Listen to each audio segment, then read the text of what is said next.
Hi, my name is Cameron Beckett, and I am doing my project 2 on chapter 4 on student diversity. And I'm decided to do mine in the form of option 8. So I've done an original poem to summarize this.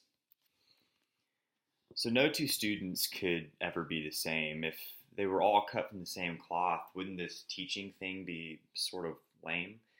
As educators, we're not here to claim money or fame, but though we may not take home a huge paycheck, there's no excuse for passing the blame. You see, for years and years, we've been putting students inside the same box, throwing aside their differences and fastening the lock. Upper class, lower class, black, white, straight, or gay, these factors have to mean we can't keep teaching this way.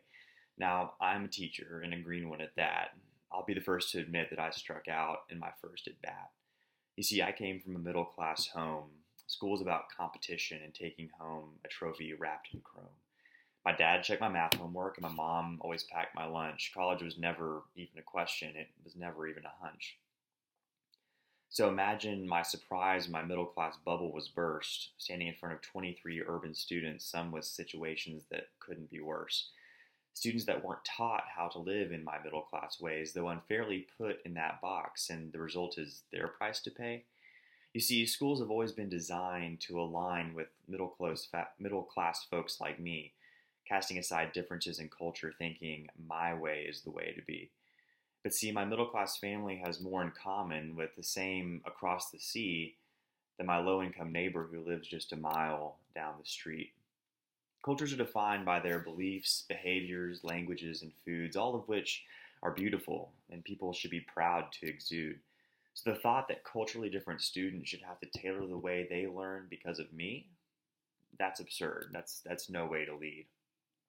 Here's a quick example, and it's something I've seen firsthand. Again, for me, there was always the expectation that I do my own work, fight for praise, and strive to be the best in the land. But little did I know that my black student population was taught a different way. They were brought up to collaborate, help and be helped, rely on others to help them get through the day. But what my white middle class mind put none of that to thought, I immediately labeled them as cheaters, though that's not what they were taught.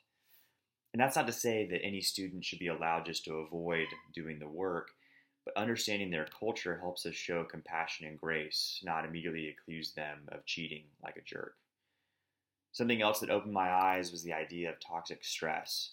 Students that are disadvantaged face chaos, homelessness, poor health care, and from a learning material standpoint, much, much less. While middle class parents are taking their children to museums, camps, and zoos, lower class students are often left home alone, their academic memory constantly being reduced. So as teachers, what is our call?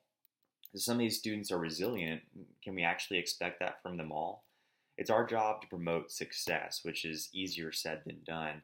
But there are things that we must go above and beyond for, certain skills that we should hone.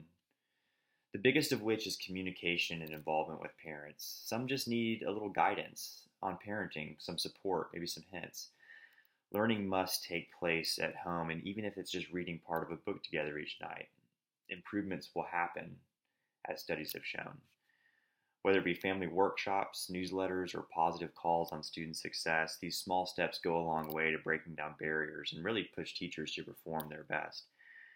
Albert Einstein provided me with this closing thought. If you judge a fish by its ability to climb a tree, that fish will think they're stupid, and that's all they'll ever be. Let's not let that happen. Thank you.